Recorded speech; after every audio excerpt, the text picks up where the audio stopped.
Welcome to another episode of My Weird Prompts, an AI-generated podcast featuring the random prompts of Daniel Rosehill as answered by a revolving cast of friendly AI characters. Join us for deep dives into AI, technology, and whatever other random thing Daniel finds fascinating today. Subscribe on Spotify or your favorite podcatcher. Now, today's episode. This episode was generated using artificial intelligence. Please verify facts. Hey there, Herman and Corn. So I figured that there are probably worse things for me to ask questions in the podcast about. I've mentioned that I tried in the past to create my own AI streaming content recommendation engine. I mentioned some of the pitfalls that I ran into, and we talked about the ways that I might have overcome these obstacles to build my dream little robot that talks in the wall or something, and I say, hey, I want to watch something good on Netflix. What's on? Pick something I like and play it. And we talked about this led us in, as it often does, to tangential discussions about self-correcting models and all the kind of hurdles to that workflow. It seems like something so simple, but when we got to talking it through and I explained the obstacles I ran into around context retention, repetitive suggestions, it got us into a good discussion about all those memory, context, the building blocks, or some of the major building blocks of modern AI engineering.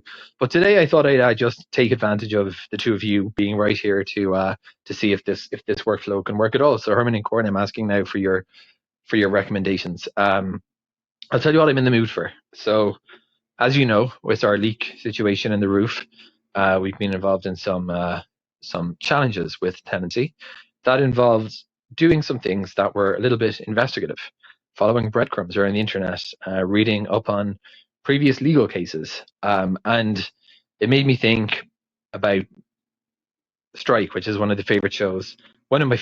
It's based on the J.K. Rowling novels written under one of her pseudonyms. And what I like about it, I mentioned before, I'm a fan of realistic television or documentaries because, as this podcast bears out, reality is often more interesting than fiction. I don't like the kind of very glamorized genre of spy movies and stuff like that where it kind of feels like it's not realistic. So I've gone through the list, I think, of movies about the work of the intelligence community and stuff like that that are supposed to be more realistic as judged by actual former people in that world. But I'd love to get some recommendations from you on what I might like depicting the work of whether it's private investigators like in Strike or detectives in law enforcement, people who actually really do this kind of work. And what I like about Strike a lot is that it feels realistic because it's gritty. There isn't too much of that kind of glamorized high-tech thing. It's slow.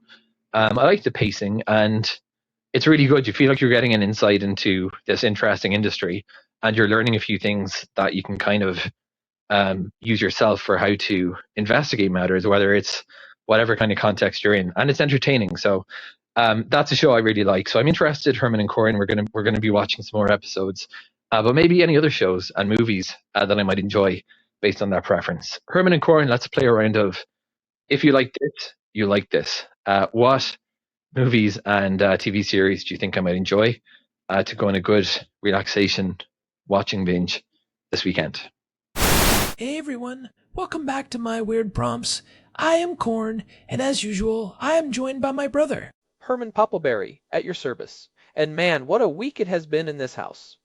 It really has. Between the rain and that legendary leak in the roof, we have all been doing a bit of investigative work ourselves. Our housemate Daniel has been following breadcrumbs across the internet just to figure out the legalities of our tenancy agreement. He really has. I saw him with 3 different tabs open just on property law yesterday. It is actually quite fitting because the prompt Daniel sent us for today's episode is all about that gritty, realistic world of investigation. He is looking for recommendations for shows or movies that depict private investigators or law enforcement in a way that feels real, specifically citing Strike as his benchmark. I love that he brought up Strike. It is such a distinct flavor of detective fiction. For those who are not familiar, it is based on the Robert Galbraith novels, which we know is a pseudonym for J.K. Rowling. but the show itself, especially with Tom Burke and Holiday Granger, has this very specific atmosphere. It is London, it is grey, and it is incredibly focused on the actual drudgery of the job. Exactly. It is the anti-CSI. There are no holograms, no magical enhance buttons on a grainy security camera, and nobody is solving a murder in 42 minutes between commercial breaks. It is about the legwork. And honestly, Corn, I think that is a great place to start our dive today. What is it about that realism that draws us in? Well, I think for a lot of people, especially an audience like ours that appreciates the technical details, the appeal is in the process. When you see a character like Cormoran Strike having to sit in a car for 12 hours just to see who enters a building, it validates the difficulty of the task. It makes the eventual payoff feel earned. Right. It is the difference between a superhero story and a craft story. And speaking of craft, if we are looking for that same gritty, grounded energy, we have to talk about the heavy hitters. If Daniel is looking for a weekend binge, he has to look at the shows that paved the way for this modern wave of realism. You are thinking of the classics, aren't you? I am. I mean, we have to mention The Wire. I know it is the obvious choice, but it is the obvious choice for a reason. It is the gold standard for depicting the intersection of law enforcement, bureaucracy, and the actual streets. It shows that even the most dedicated detectives are often hamstrung by their own department's politics. That is such a key point. In Strike, half the battle is just keeping the business afloat and dealing with the police who do not want a private investigator stepping on their toes. The Wire takes that and scales it up to an entire city. But if we want something a bit more contemporary, or maybe something that focuses more on a single character's perspective like Strike does, where would you go? Well, if he wants that persistent, slightly obsessive detective energy, Bosch is the answer. Specifically, the original series and then the sequel, Bosch Legacy. We actually just saw the series finale of Bosch Legacy back in April of last year, 2025, which was quite a moment for fans of that franchise. Oh, I remember you being glued to the screen for that. Titus Welliver really inhabited that role. What makes Bosch fit this gritty and realistic criteria so well? It is the procedural accuracy. Michael Connelly, who wrote the books, spent years as a crime reporter. He knows how the paperwork works. He knows how a crime scene is actually processed. Harry Bosch is a character who is constantly at odds with the hierarchy, much like Strike. He is a veteran, he has seen too much, and he has this relentless internal code. It is not about the glory, it is about the everybody counts or nobody counts philosophy. I think that moral weight is a big part of the realism. In a lot of shiny detective shows, the morality is very black and white. In these gritty shows, the detectives are often flawed, sometimes unlikable, and they carry a lot of baggage. Definitely. And if we want to shift back across the pond to the United Kingdom, because Strike has that very British sensibilities, we have to talk about Unforgotten. Did you see the news that they just started filming season 7 this week? I did see that. January 26 was the start date, I believe. That is a show that is almost entirely about the drudgery of investigation, but in the most fascinating way. It is about cold cases. They find remains that have been hidden for 20, 30, or 40 years, and they have to reconstruct a life from almost nothing. It is brilliant because it focuses on the emotional realism as much as the technical. It shows how a crime from decades ago still ripples through people's lives today. And the chemistry between the leads, Sonny and Cassie in the early seasons, and now Sonny and Jess, it has that same professional but deeply human connection that Strike and Robin have. That is a great recommendation. It is less about the action and more about the interview. Watching them talk to people and slowly peel back the layers of a lie is incredibly satisfying. It feels like real detective work, because real detective work is mostly just talking to people and realizing they are lying to you. Exactly. Now, let us pivot slightly. Daniel mentioned he likes the private investigator angle as well. There is a show on Apple TV Plus that I think is one of the best things to happen to the genre in years, even though it is technically a spy drama. I am talking about Slow Horses. Oh, Gary Oldman as Jackson Lamb. That is the definition of gritty. It is the grittiest. It takes the glamour of James Bond and throws it in a dumpster behind a London pub. It is about the Slow Horses, the MI5 agents who have messed up so badly they have been exiled to Slow House. They spend their days doing mind-numbing data entry and paper shredding. But when they do get involved in a case, it is messy. People get hurt, they make mistakes, and Jackson Lamb is quite possibly the least hygienic character in television history. He is magnificent. But the reason it fits Daniel's request is that it treats intelligence work like a bureaucratic nightmare. It shows that the biggest threat isn't always a foreign assassin. Sometimes it is your own boss trying to cover their tracks. Season 5 just finished airing last October, and it was phenomenal. They have already confirmed Seasons 6 and 7 too. I think the reason Slow Horses work so well alongside something like Strike is that both shows acknowledge the unglamorous nature of the work. In Strike, they are often worried about how they are going to pay the rent for their tiny office on Denmark Street. In Slow Horses, they are worried about whether they have enough toner for the copier. It is those domestic, mundane details that ground the higher stakes. It makes the danger feel more real when the characters have to worry about the same stuff we do. Speaking of grounding, we should talk about a movie that I think is the ultimate investigative film. It is not a series, but if Daniel wants a weekend binge, he should watch this and then read up on the real case. I am talking about David Fincher's Zodiac. That is a masterpiece, and it really captures the obsession aspect of investigation. It is the most realistic depiction of how an investigation can consume a person's life. It spans years.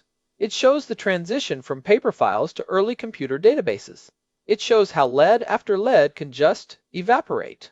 There is no easy closure in that movie, which is how real life often is.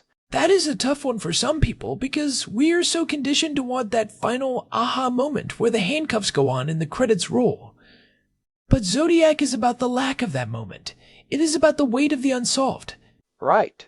And if you want a more modern take on that same small-town heavy atmosphere vibe, Mayor of Easttown with Kate Winslet is stellar.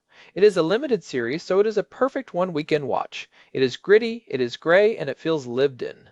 You could almost smell the stale coffee and the damp Pennsylvania air. Kate Winslet was incredible in that. She really captured the exhaustion of a detective who's been in the same town for too long, knowing everyone's secrets, and having her own secrets known by everyone else.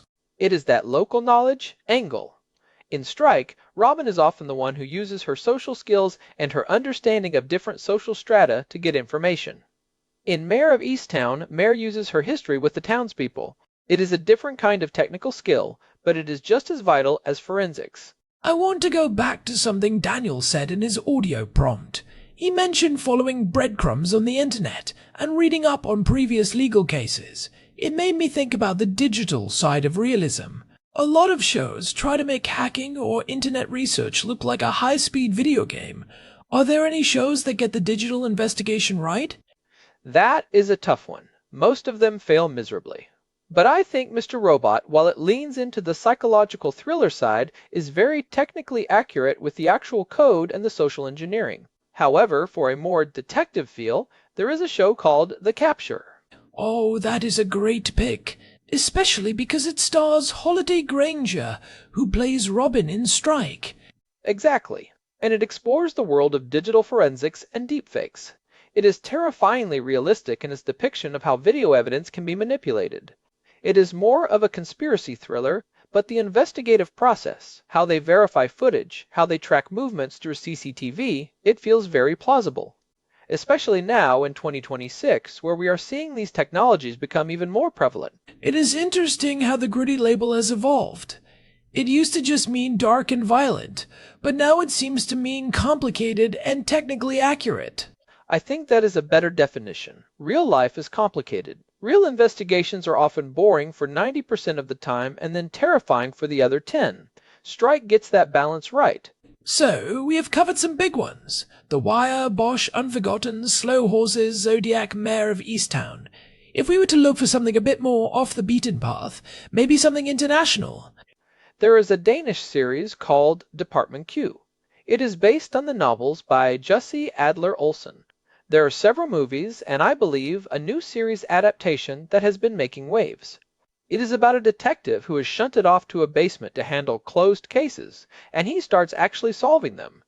It has that very cold Scandinavian noir feeling, but with a very focused procedural heart. I have heard good things about that. It has that outcast protagonist that seems to be a staple of the genre. It really is.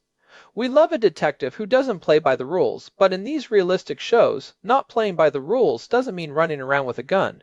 It means actually doing the work that everyone else has given up on.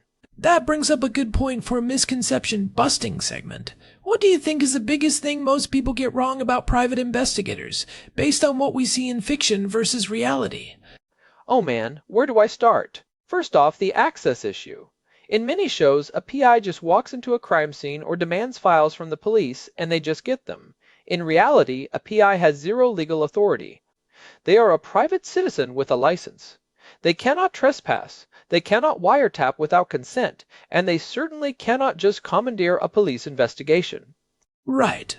Strike is actually pretty good about this. He is often having to bribe someone or use a connection just to get a look at a file for 5 minutes. He knows he has no standing. Exactly. And the other big one is the action. Most PIs spend their time doing background checks, insurance fraud surveillance, or serving legal papers. It is a lot of sitting in cars and looking at computer screens. The gunfights in alleys happen exactly 0% of the time for most PIs. I think that is why Strike stands out. When there is violence, it is sudden, it is clumsy, and it has consequences. People don't just bounce back the next day. Cormoran's physical disability, his prosthetic leg, is a constant factor. It is not something that is just there for character flavor. It affects how he moves, how he fights, and how much pain he is in. It is a brilliant bit of realism. It grounds every action sequence. You are constantly aware of his limitations. And that makes his successes feel much more impressive. He has to outthink his opponents because he can't always outrun them. So, if Daniel is looking for that weekend binge, I think a good strategy would be to pick one police show and one PI show to see the contrast. I agree. If I were him, I would go with Unforgotten for the police side, because of that deep dive into cold cases and the excellent character work.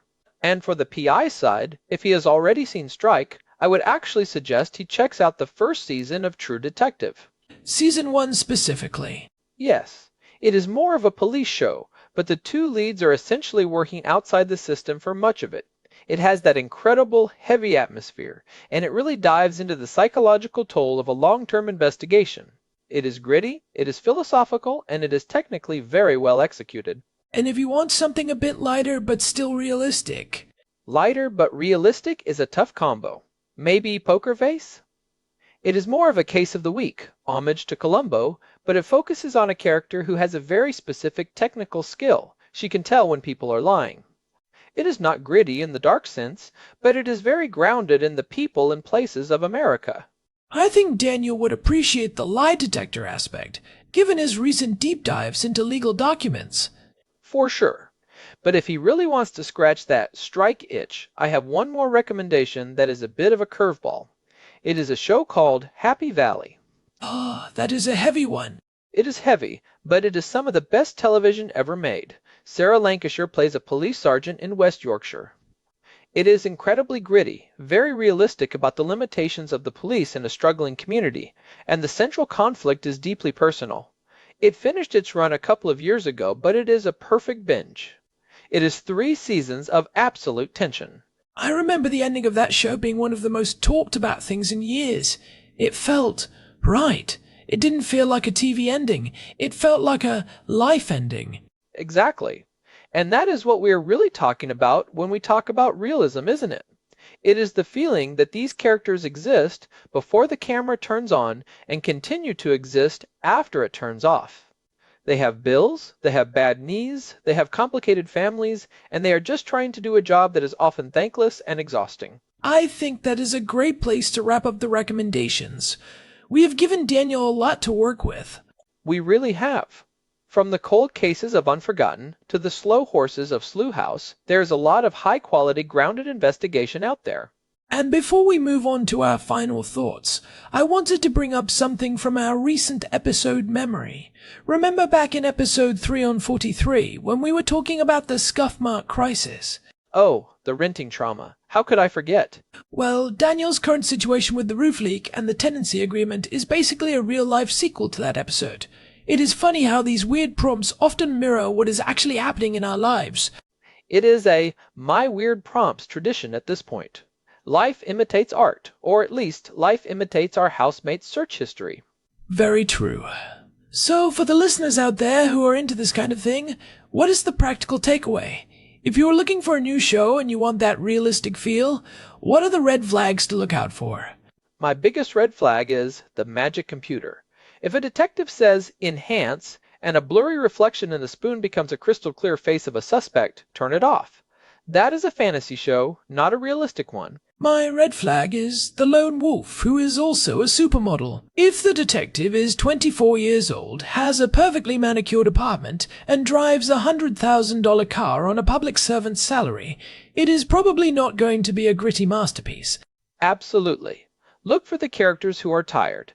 Look for the offices that are messy. Look for the detectives who actually have to wait for a DNA test to come back instead of getting the results in 30 seconds. That is the aha moment for me. When the plot is driven by the characters' limitations rather than their capabilities, that is where the real drama lives. Well said, brother. All right, I think we have done a solid job on this one. Daniel, I hope that gives you some good options for your weekend binge. And honestly, good luck with that roof leak. I think we all need to be detectives to find where that water is actually coming from. I suspect the butler did it. Or, the structural integrity of a building from the 1920s. Probably the latter. Hey, before we go, if you've been enjoying my weird prompts, and you are finding our dives into these topics helpful or even just entertaining, we would really appreciate it if you could leave us a review on your podcast app or on Spotify. It genuinely helps other people find the show, and we love reading your feedback. It really does make a difference. We are a small team here in Jerusalem. Well, a team of 2 brothers and a housemate with a very busy internet connection, and your support keeps us going. You can find all our past episodes, including the ones we mentioned today, at our website, myweirdprompts.com. We have an RSS feed there if you want to subscribe that way, and a contact form if you have a weird prompt of your own you want us to tackle. We are also on Spotify, so make sure to follow us there so you never miss an episode. We are up to episode 344 now, which is a bit mind-blowing when you think about it. It is.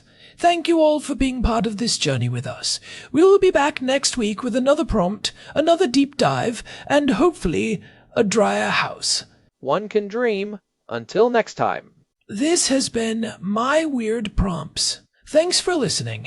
This episode was generated using Gemini Flash 3. Text-to-speech engine was Chatterbox Turbo.